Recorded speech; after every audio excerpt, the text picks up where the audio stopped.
Anciennement connu sous le nom de variole du singe, le Mpox pour monkeypox est une maladie virale qui connaît une propagation importante en Afrique. Elle se propage de l'animal à l'homme, mais se transmet également par contact physique étroit avec une personne infectée par le virus. Cette maladie avait été découverte pour la première fois chez des humains en 1970 dans l'ancien Zaïre, l'actuelle République démocratique du Congo. Face à la résurgence des cas de Mpox en Afrique, l'OMS a déclenché mercredi son plus haut degré d'alerte au niveau international.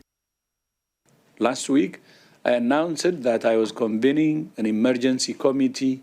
La semaine dernière, j'ai annoncé que je convoquais un comité d'urgence pour évaluer l'aggravation du virus Mpox en République démocratique du Congo et dans d'autres pays d'Afrique. Aujourd'hui, le comité d'urgence s'est réuni et m'a fait savoir qu'à son avis, la situation constitue une urgence de santé publique de portée internationale. J'ai accepté cet avis. It's a public health emergency of international concern. I have accepted that advice. Le directeur général de l'OMS, Dr Tedros Adhanom Ghebreyesus, a également déclaré que l'OMS s'engage dans les jours et les semaines à venir à coordonner la riposte mondiale en collaborant étroitement avec chacun des pays touchés et en tirant parti de sa présence sur le terrain afin de prévenir la transmission, de traiter les personnes infectées et de sauver des vies. L'Organisation mondiale de la santé avait adopté les mêmes mesures en juillet 2022 lorsqu'une épidémie de cette maladie virale s'était étendue à travers le monde. L'épidémie actuelle a ses spécificités. En premier lieu, il s'agit cette fois d'un virus plus contagieux et dangereux. Cette maladie virale est provoquée par le clade 1 et par une variante encore plus dangereuse, le clade 1b. Son taux de mortalité est estimé à 3,6%. Des cas ont été recensés dans plusieurs pays africains, mais pas seulement. La Suède a enregistré ce jeudi son premier cas du variant létal.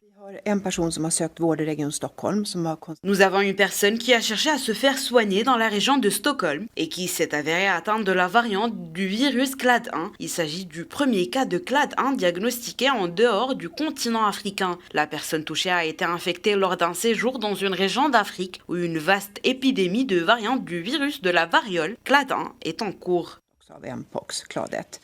La chef par intérim de l'agence suédoise de santé publique Olivia Wigzell a ajouté que l'individu infecté a reçu des soins et des recommandations conformes aux réglementations en vigueur. Face à cette situation alarmante, la Commission européenne a annoncé mercredi un don de 215 000 doses de vaccins contre la variole de singe. Objectif, aider le Centrafricain de contrôle et de prévention des maladies à lutter contre l'épidémie qui touche nombre de pays en Afrique.